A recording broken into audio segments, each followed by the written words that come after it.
Les ténèbres du mal enveloppent ceux qui négligent la prière. Les tentations insidieuses de l'ennemi les font tomber dans le péché. Et tout cela parce qu'ils ne profitent pas du privilège de la prière. Comment les fils et les filles de Dieu peuvent-ils avoir de la répugnance à prier, alors que la prière est, dans la main de la foi, la clé qui ouvre les trésors du ciel, où sont renfermées les ressources infinies de la toute-puissance?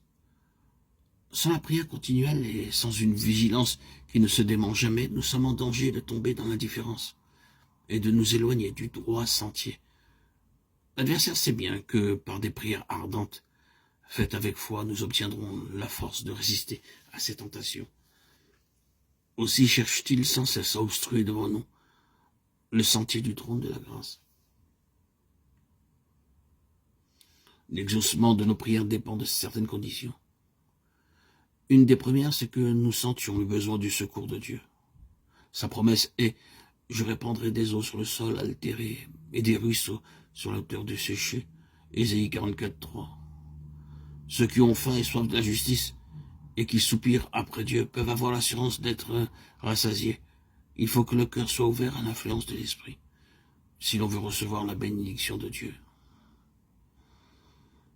Notre grand besoin est lui-même l'argument qui plaide le plus éloquemment en notre faveur. Mais encore faut-il adresser nos requêtes à Dieu. Demandez, et vous recevrez, dit-il.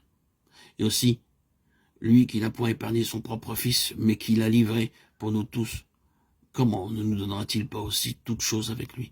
Matthieu 7, 7, Jean 16, 24, Romains 8, 32. Si nous conservons de l'iniquité dans nos cœurs, si nous retenons quelques péchés connus, le Seigneur ne nous exaucera pas, tandis que la prière du pécheur repentant au cœur brisé sera toujours acceptée. Dès que nous aurons délaissé tous nos péchés et réparé nos torts dans la mesure du possible, nous pourrons nous attendre à l'exaucement de nos prières. Nos propres mérites ne pourront jamais nous attirer les faveurs de Dieu. Ce sont les mérites de Jésus qui nous sauveront, c'est son sang qui nous purifiera. Toutefois, nous avons quelque chose à faire, nous conformer aux conditions de sa grâce.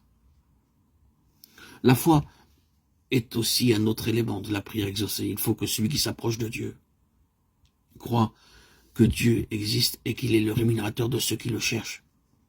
Et Jésus dit à ses disciples, « Tout ce que vous demanderez en priant, croyez que vous l'avez reçu, et vous le verrez s'accomplir. » Hébreux 11, 6, Marc 11, 24.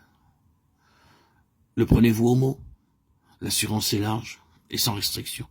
Et celui qui a fait la promesse est fidèle.